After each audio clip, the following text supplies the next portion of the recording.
Hello guys, क्या हाल है सबके। आज जो हमारा टॉपिक रहने वाला है वो रिफ्रैक्शन रहने वाला है। पिछली कुछ वीडियोस में हमने बात करी थी कैसे लाइट का रिफ्लेक्शन हमें देखने को मिल रहा था, उसके ऑप्टिकल डिवाइसेस के बारे में, अलग अलग तरह के मिरर्स के बारे में बात करी थी। अब सेकंड फेज इस चैप्टर का चालू होने जा रहा है जिसका नाम रिफ्रैक्शन है। रिफ्रैक्शन में कुछ अलग ऑप्टिकल डिवाइस के बारे में बात करेंगे और एक बिल्कुल ही अलग फिनोमिना के बारे में बात करेंगे। जैसे वर्ड आपको दिखा रहा है रिफ्लेक्शन के थोड़ा थोड़ा करीब ही है रिफ्रैक्शन, पर इसकी वर्किंग, इसमें जो चीजें होती हैं वो बिल्कुल अपोजिट है। रिफ्लेक्शन में क्या चीज होती थी, लाइट की रे आती थी और वो रिफ्लेक्ट बैक करती थी।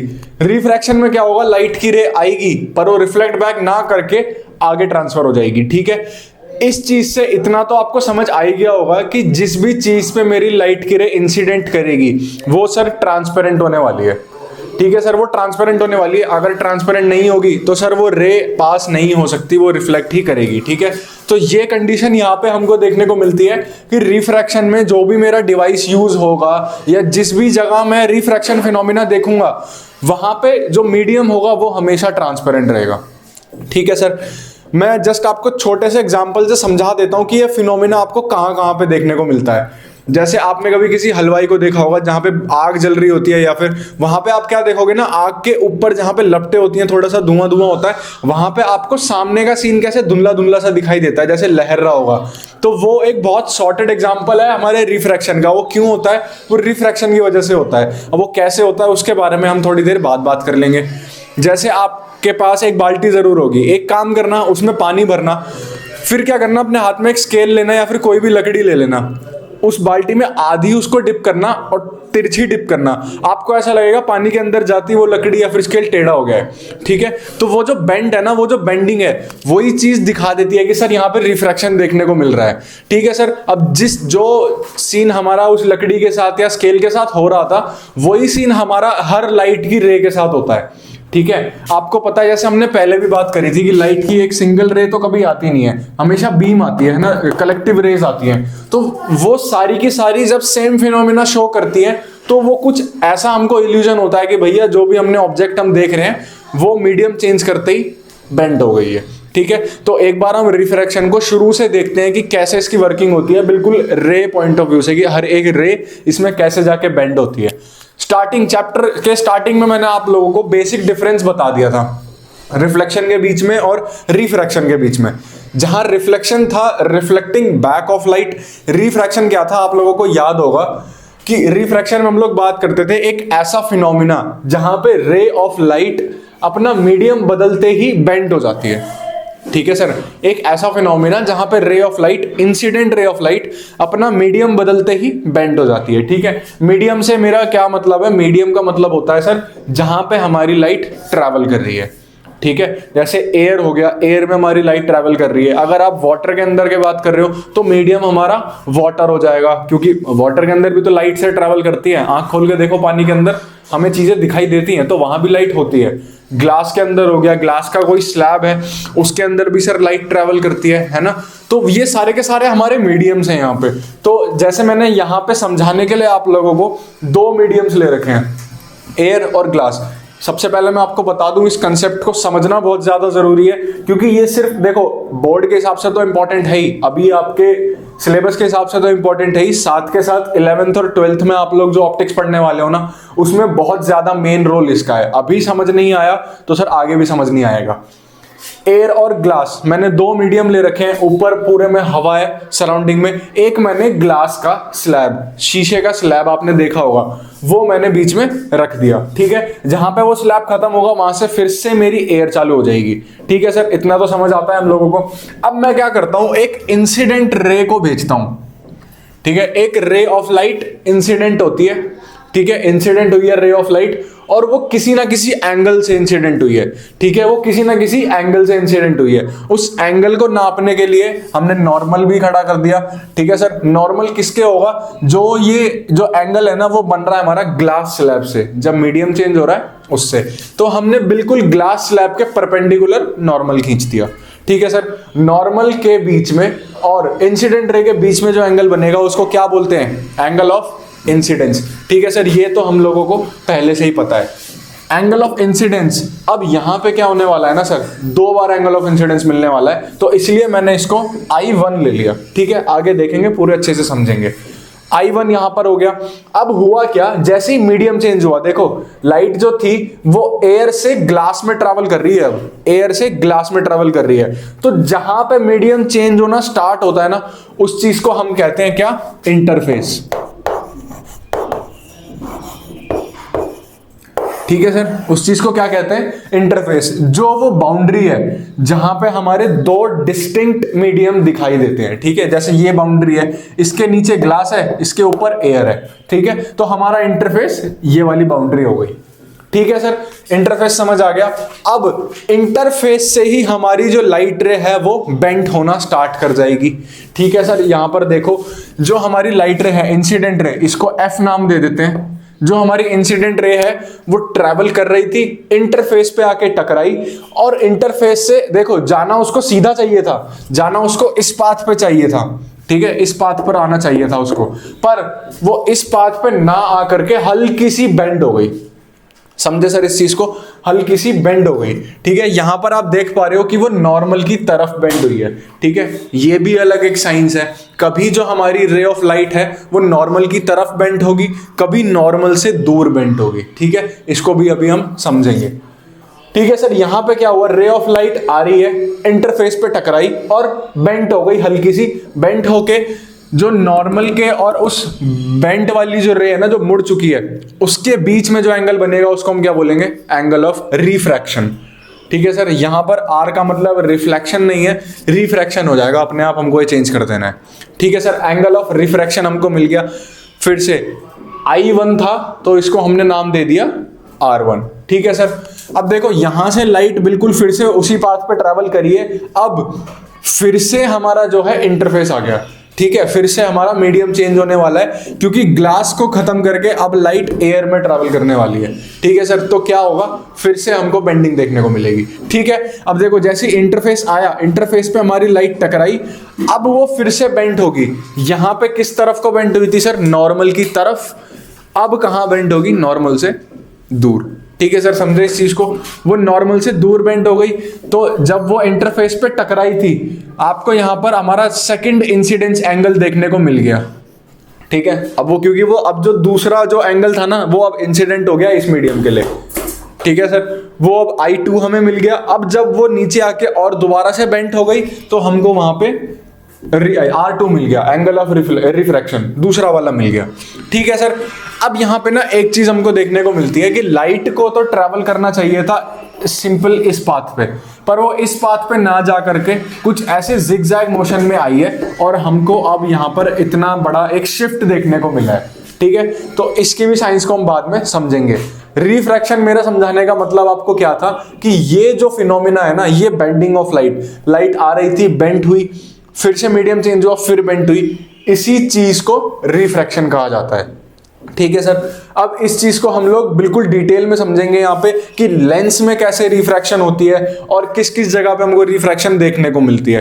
ठीक है सर, अगले कॉन्सेप्ट को शुरू करने से पहले बच्चों आपको एक जरूरी इंफॉर्मेशन देना चाहते हैं कि इस आने वाली 11 जनवरी से अनअकैडमी पर क्लास 10th, 11th और 12th के लिए स्पेशल रिवीजन बैच स्टार्ट किए जा रहे हैं, जिसमें कि आप 2 महीने में अपने सभी सब्जेक्ट्स की सिलेबस को ओवर कर सकते हैं। इसमें mathematics, science, SST, English, Hindi, इन सभी सब्जेक्ट्स के जो एक्सपर्ट टीचर्स हैं वो आप लोगों की क्लासेस यहाँ पे ले रहे हैं अनअकैडमी पे। तो बच्चों, अगर आपको लगता है कि आपकी प्रिपरेशन कुछ खास अच्छे से हुई नहीं है, तो आप लोग इन स्पेशल क्लासेस के जरिए अपनी रिवीजन भी अच्छे से कर सकते हैं, और कॉन्सेप्ट क्लैरिटी तो बच्चों आपको यहाँ से ऑब्वियसली जरूर मिलेगी बच्चों। ठीक है, तो आप इन क्लासेस का फायदा जरूर उठाइए।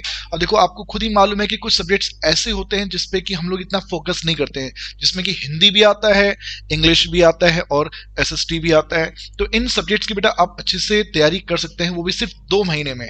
हाँ, बस इतना मैं आप लोगों को बताना चाहूंगा कि अगर आप अनअकैडमी पर अभी तक नहीं जुड़े हैं, तो जो भी न्यू यूजर्स होंगे उन्हें इन क्लासेस को अनलॉक करना पड़ेगा, और अनलॉक करते हुए बेटा आपको एक रेफरल कोड की जरूरत पड़ेगी, और वो रेफरल कोड है बच्चों AC लाइव। AC लाइव, इस रेफरल कोड के जरिए आप इन सभी क्लासेस को अनलॉक कर सकते हैं।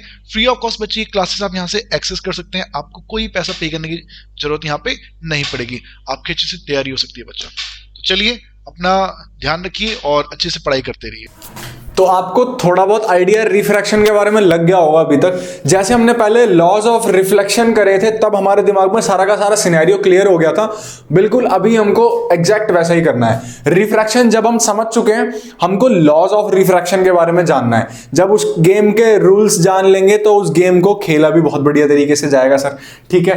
तो अब इसके लॉस के बारे में हम लोग बात कर लेते हैं, ज्यादा नहीं है, सिर्फ 2 ही लॉ हमको देखने को मिलते हैं यहाँ पे। पहला लॉ क्या होता है, जो रिफ्लेक्शन में था बिल्कुल वैसा ही है कि भाई जो इंसिडेंट रे है, रिफ्रैक्टेड रे है और नॉर्मल है। इंसिडेंट रे, रिफ्रैक्टेड रे और नॉर्मल कहां पर, इंटरफेस पे। इंटरफेस क्या आता सर, अब ये हो गया, ठीक है। जो हमारी इंसिडेंट रे है, जो हमारा नॉर्मल है और जो हमारी ये रिफ्रैक्टेड रे है, ये लाई करती हैं एक ही प्लेन पे, ठीक है। अगर ये एक इंटरफेस पे लाई कर रही हैं तो ये लाई करेंगी एक ही प्लेन पे, ठीक है सर। सिंपल है, पहले जैसा ही है, कुछ भी चेंज नहीं है इसमें, ठीक है ना। ऐसा नहीं होगा कि हम यहां पे स्टडी कर रहे हैं, लाइट यहां से इंसिडेंट हो रही है और निकल रही है मेरी यहां से, ऐसा नहीं हो सकता, ठीक है। इंसिडेंट यहां होगी तो उसी इंटरफेस से निकलेगी जहां पे वो इंसिडेंट हो रही थी और नॉर्मल भी वहीं पे लाई करेगा, ठीक है सर। तो पहला लॉ तो बहुत आसान सा है, बहुत कॉमन सा है। सारी की सारी प्रॉब्लम खड़ी होती है जब ये अपनी दूसरी शर्त रख देता है। दूसरी शर्त में क्या कहता है, sine of angle I upon sine of angle R is always constant. अब सर पहले तो ये बताओ साइन क्या है, फिर आई आर क्या है, फिर कांस्टेंट क्या है। देखो देखो, ये साइन कुछ नहीं है, आपने ट्रिग्नोमेट्री पढ़ी होगी ना मैथमेटिक्स में, अनुराग सर ने आपको जरूर पढ़ाई होगी, जहां पे हम लोग बात करते हैं साइन थीटा के बारे में, ठीक है। आप में से कुछ लोग इसको सिन थीटा भी बोलते होंगे, साइन बोला जाता है इसको।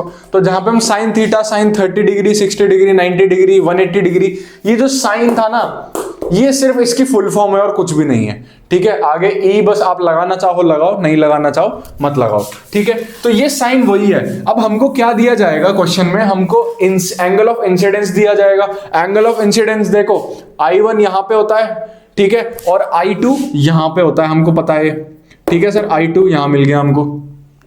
तो एंगल ऑफ इंसिडेंस ये भी दिया जा सकता है, ये भी दिया जा सकता है। एंगल ऑफ रिफ्रैक्शन भी आपको दिया जाएगा, R2 ये रहा, सॉरी R1 ये रहा, और R2 हमको यहां से मिल जाएगा। I1 मिल गया, R1 मिल गया, I2 भी मिल गया, R2 भी मिल गया। अब हमको क्वेश्चन में करेगा क्या, क्वेश्चन में कोई भी या तो I1 R1 में से देगा या I2 R2, इसको हटा दो, ठीक है, 1 2 का केस हटा दो। हमको सिंपल है, वो क्या बोलेगा, एंगल ऑफ इंसिडेंस आपको दे देगा, ठीक है, एंगल ऑफ रिफ्लेक्शन आपको दे देगा, रिफ्रैक्शन कांस्टेंट निकालने को बोल देगा, ये क्योंकि हमेशा कांस्टेंट रहेगा, ठीक है। इस केस में भी सेम आएगा और इस केस में भी सेम आएगा। अब हमको ना मिसिंग क्वांटिटी फाइंड करनी होगी, ठीक है।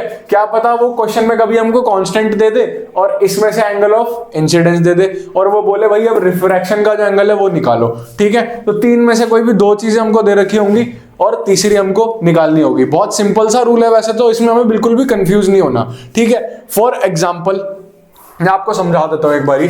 फॉर एग्जाम्पल अगर उसने मेरे को बोला है कि एंगल ऑफ इंसिडेंस पहला वाला वो है 30 डिग्री, ठीक है सर, और एंगल ऑफ रिफ्रैक्शन पहला वाला है 60 डिग्री, ठीक है सर। तो हमको ये बताना है, और वो तीसरी चीज क्या दे देगा हमको कि एंगल ऑफ रिफ्रैक्शन दूसरा वाला यानी कि ये वाला वो है 60 डिग्री।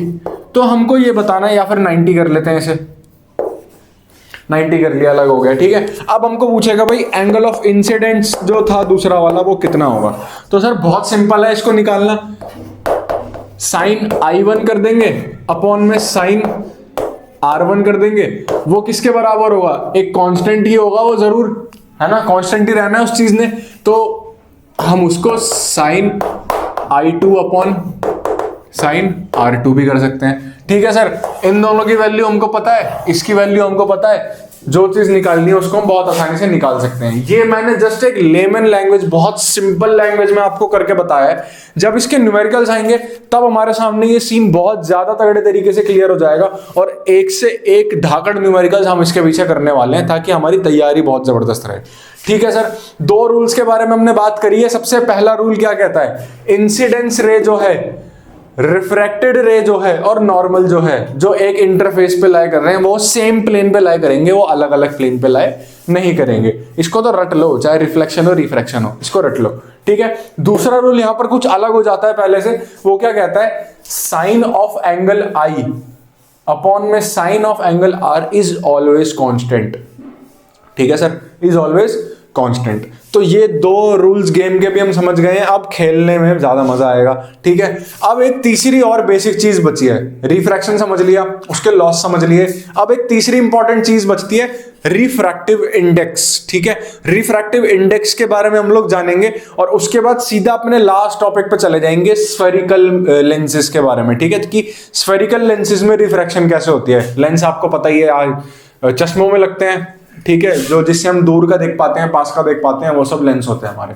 ठीक है, मैग्नीफाइंग ग्लास हो गया, वो एक लेंस होता है। ठीक है, तो वहां पे कैसे रिफ्रैक्शन देखने को मिलती है वो हमारा लास्ट केस हो जाएगा। ठीक है, रिफ्रैक्टिव इंडेक्स। रिफ्रैक्टिव इंडेक्स क्या होता है सर, सिंपली एक रेशियो होता है। ठीक है, हमने पहले भी इस टॉपिक पे बात करी हुई है कि जब भी हम रेशियो लेंगे तो उसकी कोई एसआई यूनिट नहीं होती है।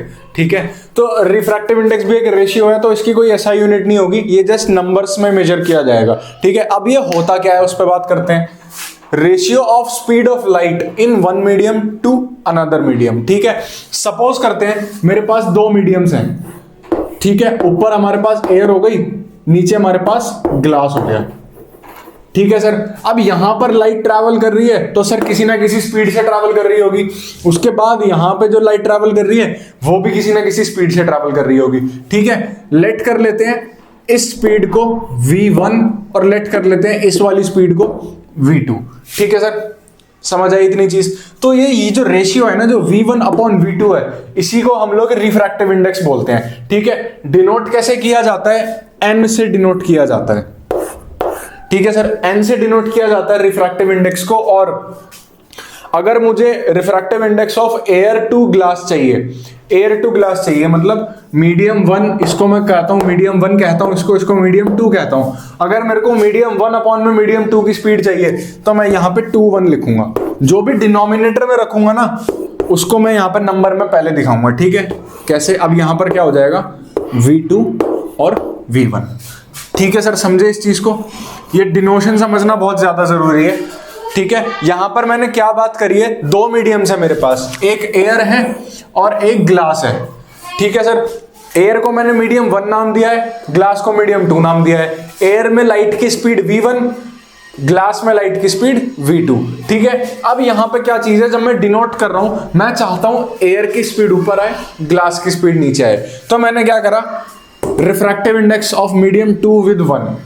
ठीक है, ऑफ मीडियम 2 विद 1, तो एयर की स्पीड में ऊपर लिखूंगा और ग्लास की नीचे लिखूंगा। इस डिनोशन को हमेशा हमने ध्यान में रखना है। ठीक है सर, तो ratio of speed of light in one medium to another medium is called refractive index. या फिर हम इसको अगर सिंपल टर्म्स में, एक फॉर्मूले की टर्म में आप अगर दिखाना चाहते हो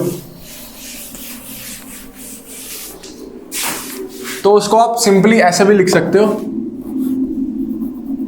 कि refractive index 2 1 is equals to speed of light in medium 1 divided by speed of light in medium 2। ठीक है sir, refractive index of 2 with 1 is equals to speed of light in medium 1 upon speed of light in medium 2। ठीक है sir, simple सी चीज है। इसके बाद हमको एक नया वर्ड देखने को मिलता है। ठीक है, रिफ्रैक्टिव इंडेक्स जो है ना वो हर मीडियम का अपना अपना कांस्टेंट होता है, परमानेंट होता है। ठीक है, जैसे मैं अगर बात करूं ग्लास की, तो ग्लास का रिफ्रैक्टिव इंडेक्स जो है वो हर केस में वही रहेगा। अगर मैं गोल्ड की बात करूं तो गोल्ड का वही रहेगा, वाटर की बात करूं तो वो मतलब डेंसिटीज के ऊपर वो डिपेंड करता जाएगा। आप समझ रहे हो इस चीज को। ठीक है, तो एक पर्टिकुलर मटेरियल के लिए वो रिफ्रैक्टिव इंडेक्स वही रहता है। सर आपको एक टर्म जरूर देखने को मिलेगी एब्सोल्यूट करके, absolute refractive index, absolute RI, ये आपको बहुत ज्यादा देखने को मिलेगा इस चैप्टर में। ठीक है, अब ये एब्सोल्यूट रिफ्रैक्टिव इंडेक्स होता क्या है, इस पर हम लोग बात कर लेते हैं। सिंपल सी चीज है, जब हमारा मीडियम 1 एयर हो जाएगा, ठीक है, जैसे हम N21 की बात कर रहे हैं, तो जब हमारा मीडियम 1 क्या हो जाएगा, एयर, नीचे नो मैटर कुछ भी हो, ठीक है, ऊपर एयर होना चाहिए, तो हमारी स्पीड ऑफ लाइट क्या हो जाएगी sir, C। Speed of light जो असली में होती है एयर में हम या वैक्यूम में, हम उस चीज को लिख देंगे, ठीक है, और नीचे कोई भी चीज हो उसको हम V से लिख देंगे, ठीक है। तो जब भी हमारा मीडियम 1 जो है वो एयर रहेगा, उस चीज को मैं एब्सोल्यूट रिफ्रैक्टिव इंडेक्स का नाम दे दूंगा, ठीक है। अगर आपको कोई ऐसा कह रहा है कि ग्लास का एब्सोल्यूट रिफ्रैक्टिव इंडेक्स बताओ, तो उसको दूसरे तरीकों में आप क्या कह सकते हो, सिर्फ ग्लास का रिफ्रैक्टिव इंडेक्स बताओ, ठीक है। वो चीजें बराबर हैं, क्योंकि वो आपसे पूछना ही ये चाह रहा है कि ग्लास का रिफ्रैक्टिव इंडेक्स बताना है विद रिस्पेक्ट टू एयर, ठीक है। जैसे यहां पे सेकंड मीडियम का रिफ्रैक्टिव इंडेक्स बताना है with respect to first medium. अब फर्स्ट मीडियम हमने क्या कर दिया, एयर, तो ग्लास का रिफ्रैक्टिव इंडेक्स बताना है विद रिस्पेक्ट टू एयर। ठीक है सर, समझ आती हैं चीजें। अब नेक्स्ट वीडियो में हम लोग बात करेंगे लेंसेज के बारे में। जितने कंसेप्ट हमने अभी तक कर लिए हैं, इन सबको कंबाइन करके हमारे नए नए कंसेप्ट हमको मिलेंगे। बहुत इंटरेस्टिंग ये चैप्टर होने वाला है। तो तब तक के लिए गुड बाय गाइस। ओके, अपनी तैयारी बहुत बढ़िया से करो। All the best.